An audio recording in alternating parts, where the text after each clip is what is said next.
Olá, pessoas! Eu sou a Bia Rosante e você está no Atitude Literária.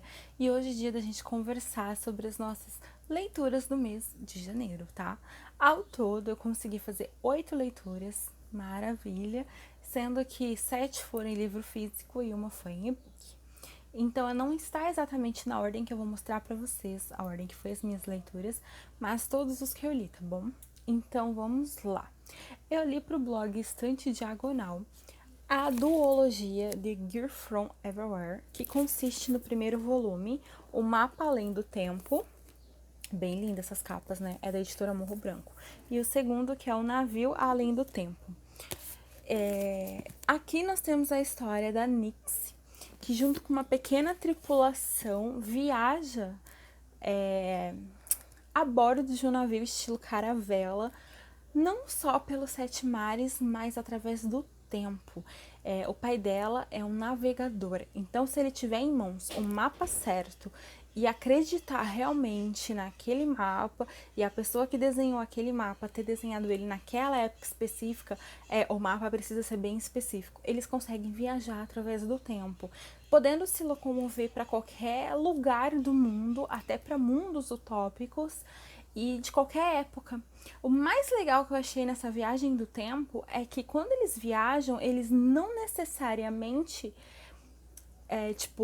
voltaram para 20 anos atrás. Eles continuam iguais, entendeu? O Temptation, que é o navio deles, ele é de certa forma preparado para essas viagens. Então, eles conseguem fazer pequenas modificações para se adaptar à época, à década, ao século, para o local para onde eles estão indo. Então isso é muito bacana na história. E aqui a gente tem, então, nesse primeiro volume, a gente conhece, então, esses tripulantes, a Nix e o pai dela, e a obsessão que o pai dela tem de voltar em Honolulu em 1868, se eu não estiver enganada. Acho que é isso. Porque ele precisa reencontrar o grande amor da vida dele, que é a mãe da Nix, que faleceu quando ela nasceu. Então ele tem isso como meta da vida dele, regressar para o Honolulu, reencontrar o grande amor e mudar o passado. Só que ele não sabe o que vai acontecer com a Nix se ele de fato conseguir mudar esse passado. Então a Nix tem essa culpa, ela vive essa dualidade de emoções, porque ao mesmo tempo em que ela pensa em poder reencontrar a mãe, em tirar o pai da depressão, do vício no ópio, que é uma tristeza absurda, ela também teme pela própria vida, pelo que vai acontecer com ela. Então a gente tem toda essa passagem. O segundo livro eu não posso falar muito porque eu acabaria soltando spoilers do que acontece no primeiro, mas o que eu posso dizer é que nesse segundo livro temos uma jornada muito bacana também, mais viagem no tempo, mais mistério. Então é uma duologia que eu gostei bastante e que eu super recomendo pra vocês. Já tem resenha do primeiro livro no Estante Diagonal e eu vou deixar o link pra vocês aqui no box, tá bom? Só ir lá conferir. Mas, gente, que bacana. E essa edição da Morro Branco, fantástica. Outra leitura que eu fiz, essa daqui para o meu Desafio Históricos e Eu, quinta edição, né, essa edição comemorativa. Eu escolhi a meta que o livro tenha a sua cor preferida seja a predominante na capa, então seria o preto. E eu li Obstinada, da Sylvia Day. Enfim, eu confesso que quando eu vi que a Sylvia Day, ela escrevia romances históricos de época, eu fiquei bem curiosa, porque, gente, eu não sei em que mundo eu vivia, mas eu só fui descobrir isso ano passado, tá? Olhando para essas capas, eu jamais diria que eram romances de época. Na minha cabeça, eles eram romances adultos, né? Que nem a série Crossfire. Então, assim. Aí eu descobri, fiquei bem curiosa e fui ler. É uma grata surpresa, porque assim, eu acho que a autora trabalha os personagens, a narrativa de uma maneira muito bacana mesmo. Ela sabe construir o enredo. As cenas da Sylvia, as cenas adultas, elas são bem definidas, bem delineadas, bem empregadas. Então, assim, eu gostei do enredo do livro. Já tem resenha lá no blog e eu vou deixar pra vocês aqui embaixo, tá? Mas, resumidamente, a gente tem a história do Conde Westfield, que é o Marcos, e a Elizabeth. O Marcos, ele é um agente da coroa A Elizabeth é casada com um ex-agente da coroa, porque agora ela está viúva. Ela e o Marcos tiveram uma história no passado que não terminou de uma maneira bacana. Ficou aquela história entreaberta e muitas mágoas, muita coisa acumulada ali, a tensão sexual entre eles, a raiva, a mágoa, então tem tudo isso entre eles. E a Elizabeth não quer ter que se deparar com o Marcos de jeito nenhum, só que ele é designado para protegê-la porque eles estão passando por uma missão em que acabou envolvendo ela, e aí o Marcos vai proteger ela. E aí eles são obrigados a conviverem, a se reencontrarem depois de 4 anos. Então tá tudo muito à flor da pele, sabe? Então é um romance de época que foge um pouco aos padrões, porque a nossa protagonista aqui, ela não é uma virgenzinha que tá num baile de debutante, que é o que a história sempre traz, né? E o Marcos não é um aristocrata comum, né? Então ele é um agente da coroa, ele gosta do perigo, ele gosta de trabalhar. Ela não é uma mocinha, então eles têm uma história inacabada, então tem muita provocação, tem muito desafio, tem muita sensualidade. É uma história, eu acho que é um romance de época realmente voltado para um público mais adulto de fato, que vá melhor aproveitar essa história e talvez tenha a cabeça mais aberta para algumas cenas que vai encontrar aqui. Se vocês lerem a minha resenha deste livro, vocês vão ver que, apesar de eu ter gostado, não foi um livro que eu achei 100% ok, porque eu encontrei problemas que eu não consegui fechar os olhos, tá? Mas o link vai estar aqui embaixo. Mas, de modo geral, gostei bastante e pretendo dar continuidade na leitura da série.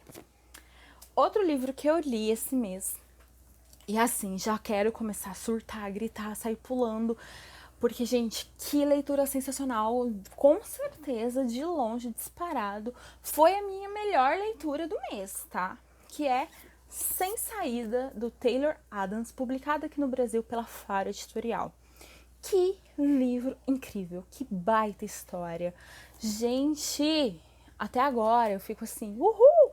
Eu li este livro em 3 horas, tá? Eu não consegui largar. Eu comecei a ler e precisei concluir. Eu devorei este livro, sabe? Porque aqui a gente tem a história da Deb Thorne, a Darby Thorne, Darby, alguma coisa assim. E que ela tá num momento muito delicado da vida. Ela acabou de receber um telefonema da irmã avisando a ela que a mãe dela vai precisar passar por uma cirurgia urgente, de emergência. A mãe dela tem câncer e estado terminal.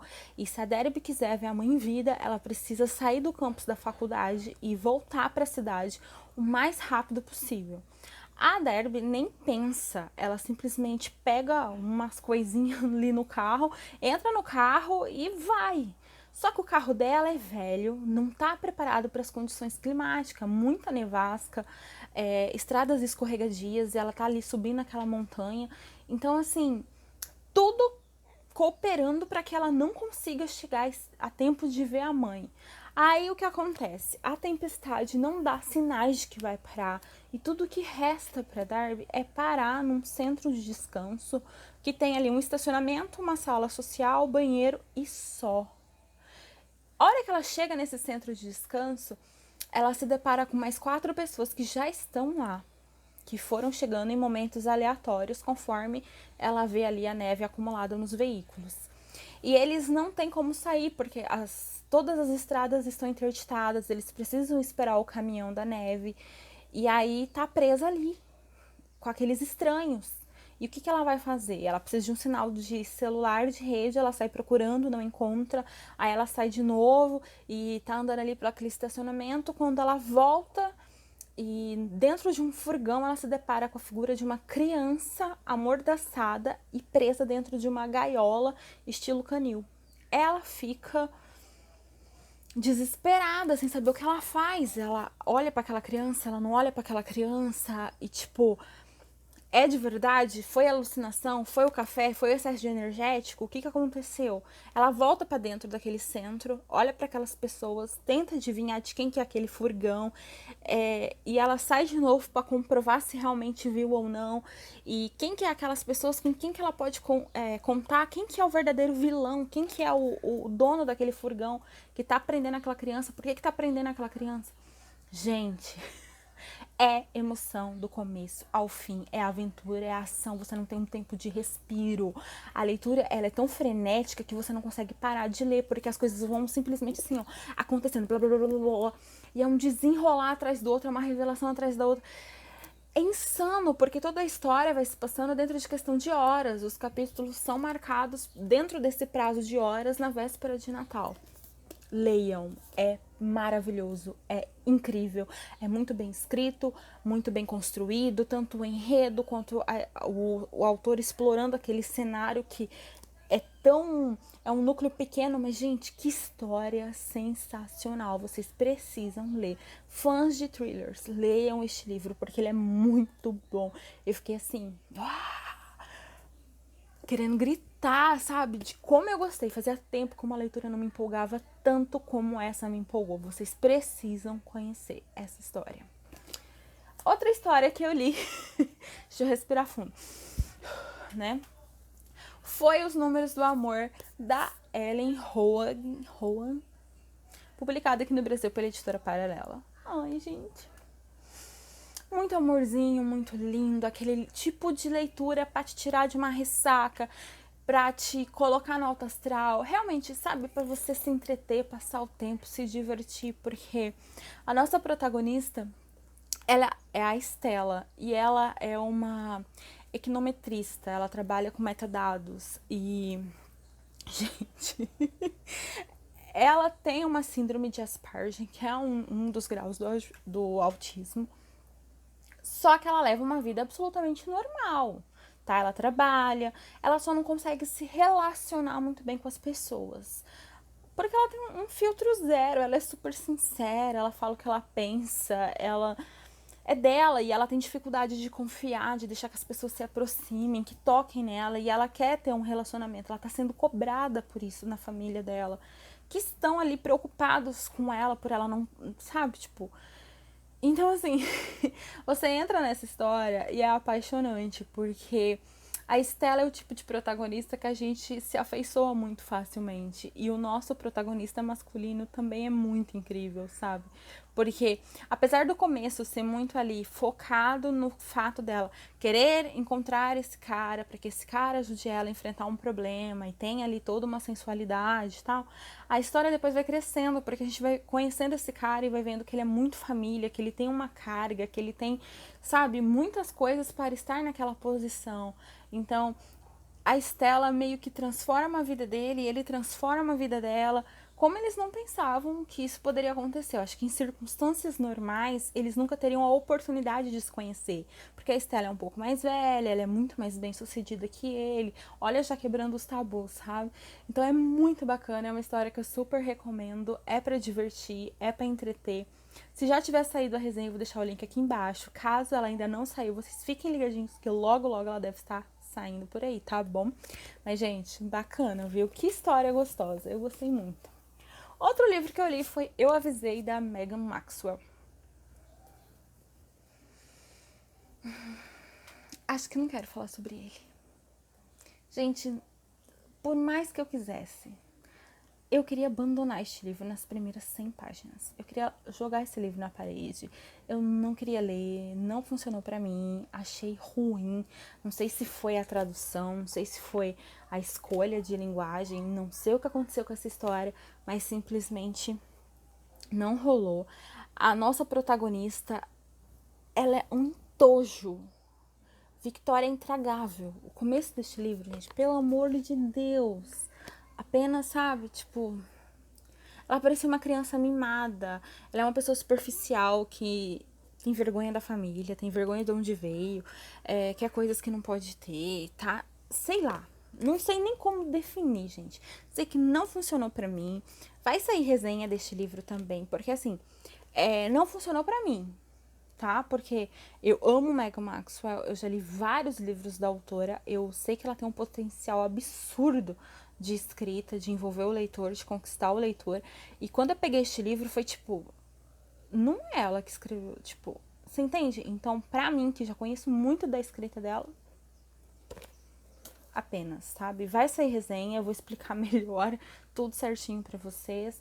Mas assim, faltou, sabe? Eu acho que O que salvou na história foi que a protagonista, apesar de tudo isso que eu falei, ela se mete em cada atrapalhada. Ela e a irmã dela, olha, que a parte cômica é o alívio, é o que você fala, uhul, dá pra engolir até o final.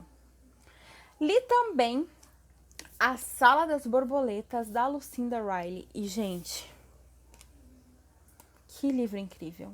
Um livro de personagens fortes, de protagonistas marcantes, de mulheres que guerrearam, acho que de mulheres reais. A história, o bacana dela é que ela tem isso, ela tem personagens femininas muito reais, mulheres que lutam por suas famílias, que estão enfrentando momentos complicadíssimos. E assim, a Pulse, que é a nossa protagonista, a gente vai conhecer ela quando criança, ali com seus 7 anos, e depois a gente vai reencontrar ela com 70 anos, né? A Lucinda gosta de mesclar o passado e o presente, né? Então, a gente acompanha a jornada dessa protagonista, que é uma jornada linda, ali quando criança, cheia de esperança, de sonhos, apaixonada por aprender, curiosa, com o pai que é botânico, e ela vê na figura do pai a figura de herói, sabe? E é muito bonita essa relação pai-filho. Até que ele precisa se ausentar, porque ele foi reconvocado para a guerra. Então ela fica ali aos cuidados da mãe, que é uma mulher egoísta, relapsa, que não dá a mínima para a filha, eu acho que para ninguém além dela mesma. Então a Pose acaba indo morar na casa da avó. E aí, gente, as coisas começam a se abalar de uma forma, a vida dessa garota se transforma, ela precisa se readaptar, enfrentar muita coisa sozinha ou só com o apoio da avó. Isso é muito doloroso, sabe? E então ela quebra um puta paradigma pra época, que é quando ela consegue se formar na faculdade. Ela faz faculdade de botânica, sabe? Tipo, uma mulher fazendo faculdade naquela época. E claro que tem todo aquele grupo de mulheres que estão ingressando junto com ela. Então tem essa luta da mulher buscando voz, buscando emprego, buscando espaço, sem precisar arrumar um emprego e abandonar a profissão, porque isso acontecia muito na época. Os maridos não se sujeitavam a mulheres com profissões, né? Então, assim, e depois essa mulher adulta ali com a família dela, com os 2 filhos, e os 2 filhos com as histórias, com a carga que eles têm.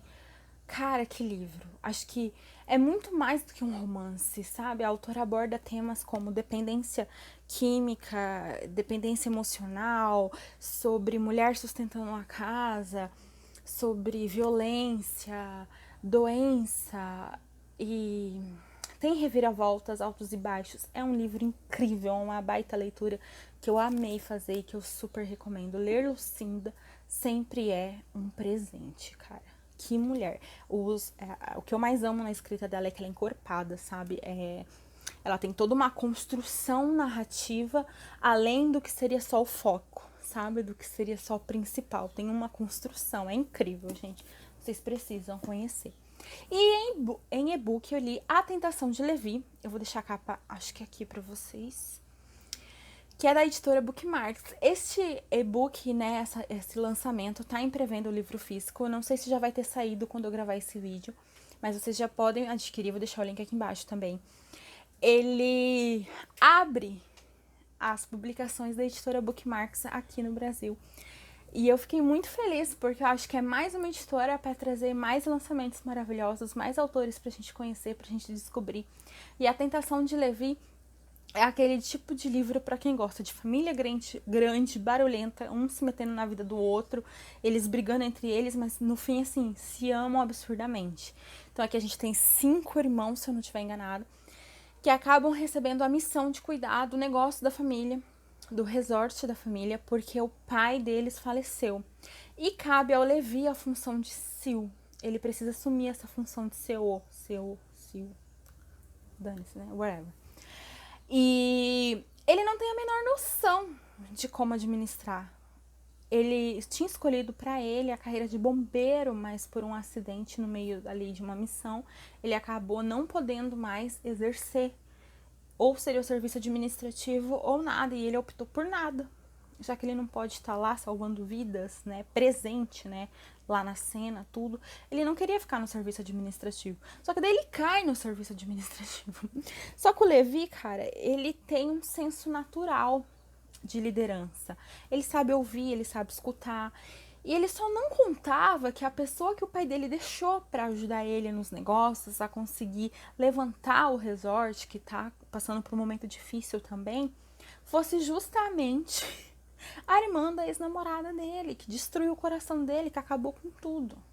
E, gente, é muito bacana também, sabe? É uma história leve, despretensiosa. É que nem eu falo assim, tipo, não é aquele livro que vem cheio de drama, com aquela escrita super encorpada, mas é aquele livro gostoso pra você pegar num dia chuvoso, no final de tarde, no final de noite. Quando você quer se distrair, entreter, fica com aquele quentinho no coração, é só ler de coração aberto, sabe? Super recomendo, estou muito ansiosa pelos próximos lançamentos da editora. E é isso, como eu falei, né? Caraca! Então, se você é novo por aqui, seja muito, muito, muito bem-vindo. Se você assistiu esse vídeo até o final, escreve aí, #euvi, tá? Então é isso, pessoal. Se inscreve no canal, deixa seu comentário, ativa as notificações, deixa seu joinha, fala o que vocês querem ver por aqui, que tipo de conteúdo, qual resenha, qual livro que eu vou correr atrás para trazer para vocês. Um super beijo e até a próxima. Tchau!